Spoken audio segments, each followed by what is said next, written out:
Hi, నేను మీ వినోద్. ఈరోజు నాతో పాటు ఉన్నాడు శివరాజ్. ఉప్పల్ నుంచి వస్తున్నాడు. శివరాజ్ మా అకాడమీ ఎలా తెలిసింది, ఫస్ట్ పిట్ట కొంచెం కూత ఘనం అన్నట్టు ఫస్ట్ డే మామూలుగా వెతిరి చూపులతో చూశాడు. కాకపోతే ఈరోజు అద్భుతంగా ఒక మంచి వాయిస్ తను చెప్పగలిగాడు. మన శివరాజ్తో ఇప్పుడు మాట్లాడదాం. శివరాజ్, ఇప్పుడు నువ్వు చెప్పిన డైలాగ్ ఏంటది? ఇప్పుడు చెప్పావు కదా ఒక డైలాగ్.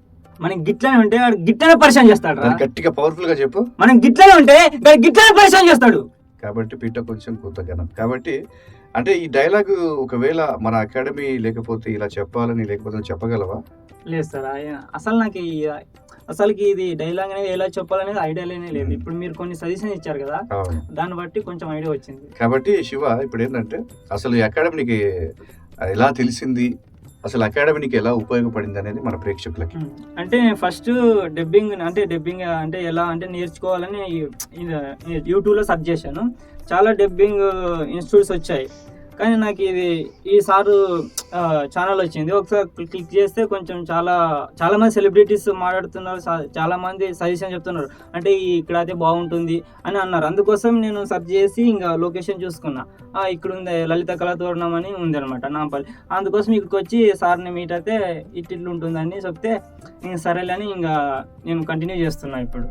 కాబట్టి రేపొద్దున శివ అవకాశాలు వస్తే డెఫినెట్లీ నువ్వు ముందుకు వెళ్తావు, దానికి ప్రయత్నం కూడా చేస్తావు. అవకాశాల కంటే ముందు ప్రయత్నం చేస్తావా, లేకపోతే అవకాశాలు ఇంపార్టెంటా? ఫస్ట్ ఆఫ్ ఆల్ ప్రయత్నం చేస్తా సార్. గుడ్, ప్రయత్నం చేస్తా. కాబట్టి చాలా మంది, మీలో కూడా చాలా మంది అవకాశాలు అంటారు, అవకాశాలు ఇవ్వరు అని ఎవరు మాత్రం చెప్పలేరు. మనలో ప్రయత్నం, ఈ అబ్బాయి లాగా పట్టుదల ఉంటే డెఫినెట్లీ మీరు సక్సెస్ రూట్కి వెళ్ళొచ్చు. కాబట్టి నేర్చుకున్న ప్రతి విద్యార్థి ఫ్యూచర్లో ఉద్యోగాలు చెయ్యాలి, తన ప్రతిభను నిరూపించుకోవాలి.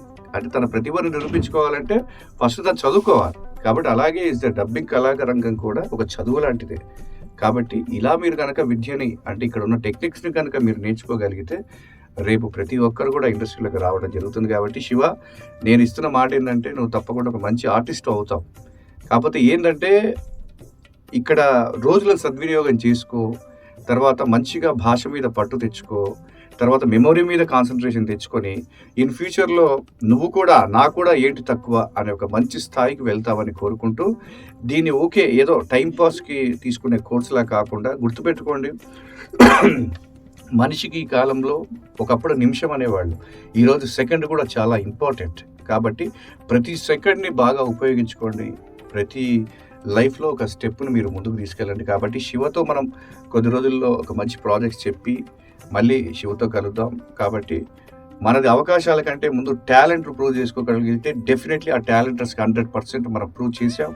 ఇన్ ఫ్యూచర్లో మన శివ కూడా ఈరోజు జాయిన్ అయ్యాడు కాబట్టి తనను కూడా చేయబోతాం. కాబట్టి all the best Shiva, congrats. And definitely నువ్వు ఒక పట్టును వదలకుండా ఉడుం పట్టుబట్టి విక్రమార్కుడిలా సక్సెస్ అవుతావని నేను కోరుకుంటూ, నేను మీ Vinod, PVR dubbing academy. Thank you very much.